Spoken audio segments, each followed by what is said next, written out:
I believe that's why, women like Emmett Till's mom left the casket open and showed everybody in the world what her son went through because of hate. So, I look at it and it hurts, and it's like unfortunate, and I got to sit here and I got to talk to my kids about what it means to grow up being an African American, a black kid in America. If that can shed light on the whole situation, that we to the ninth grade in the high school, I was on some I'm not with white people, right? Cause I was so institutionalized growing up in the hood. It's like they don't with us. They don't want us to succeed. A hierarchy, and then we're here. Matter of fact, we're underneath this chair. No matter how much money you got, no matter how famous you are, no matter how many people admire you, at the end of the day, being a black man in America is very frightening, and it lets us know that we got so much further to go to be equal in this. Open firing on black people riding in the car, innocent black people. What are the odds that two black families were fired upon by a white male in the pickup truck within a 1-year time span on the same block? We gotta call it what it is. Black people are being targeted in this country. Black people are being targeted in this county. Black people are being targeted. Police say it was a case of mistaken identity. The arrest marking a surprise turn in the investigation. ABC's Marcus Moore is in Houston tonight. Tonight, police making an arrest in the tragic death of 7-year-old Jasmine Barnes, a death her family initially feared was racially motivated. Eric Black, 20 years old, appearing before 150 years of free labor. Yep. 250. Because, Skip, let me tell you how this works, Skip. When you hire someone to do something, either you can't do the job or you don't want to do the job. So which is it? So as America was thriving, who was doing the work? The workers. It wasn't you. Not only were they working in the field, they were taking care of your kids before they could take care of their own. So this notion that America would, white people, we did all this. No, you didn't.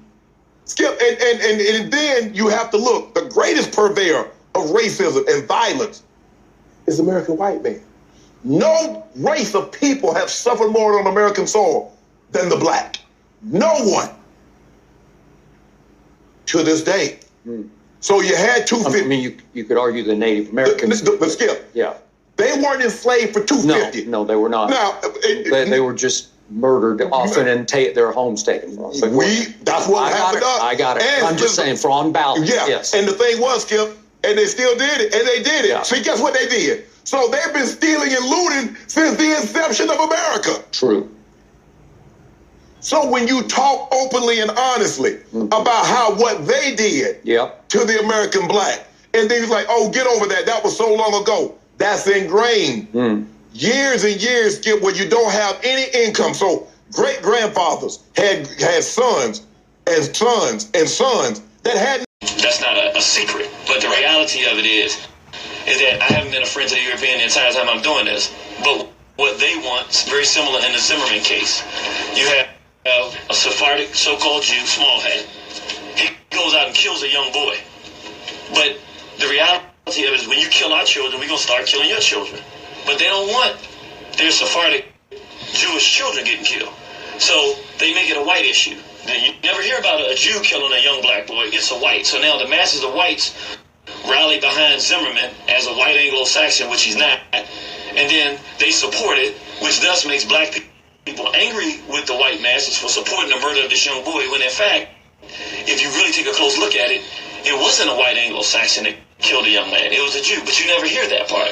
They'll call them Spanish, they'll call them white, and they'll galvanize different groups to fight one another. And they use these words because these types of words put blacks into a hypnotic trance.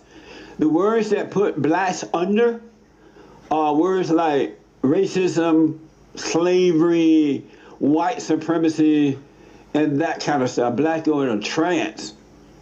But everything else nasty, they come alive. How big you can become, no matter how successful you are, no matter what you do in the community, no matter what you do in your profession. Being an African American in America is always tough, and they always gonna let you know that you are the N-word, no matter who you are.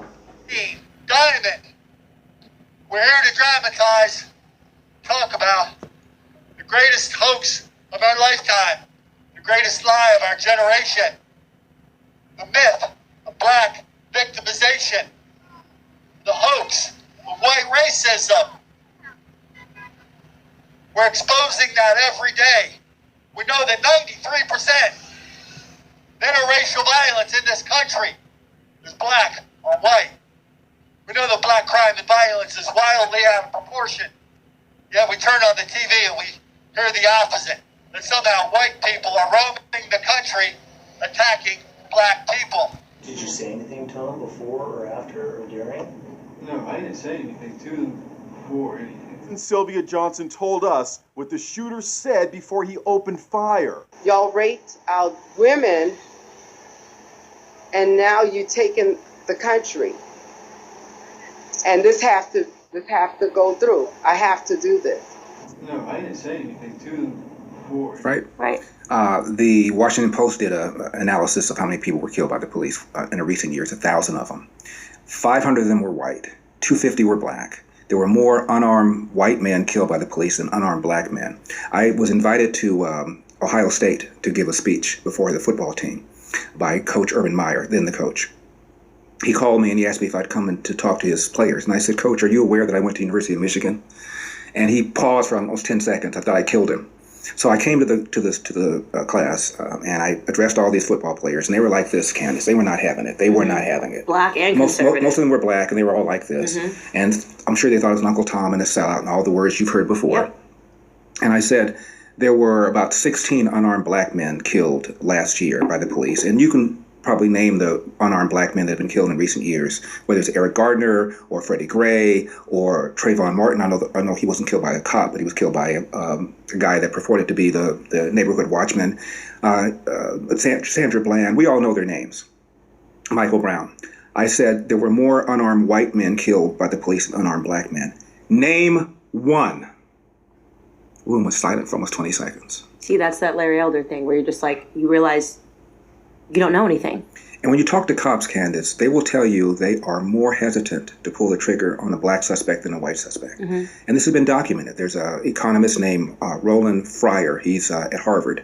He is so brilliant. He's I think he's the youngest tenured professor at Harvard ever, no matter the subject. And he did a study on whether or not the police were using deadly force against black people disproportionately. And he assumed he was going to find out that they were. He was shocked. He said it was the most shocking and surprising finding of his career. Wow. He found out the police were more hesitant to pull the trigger on a black person than on a white person. There was another study done by some researchers at a university in Washington that found the same thing. Black power, white lives do not matter. White lives don't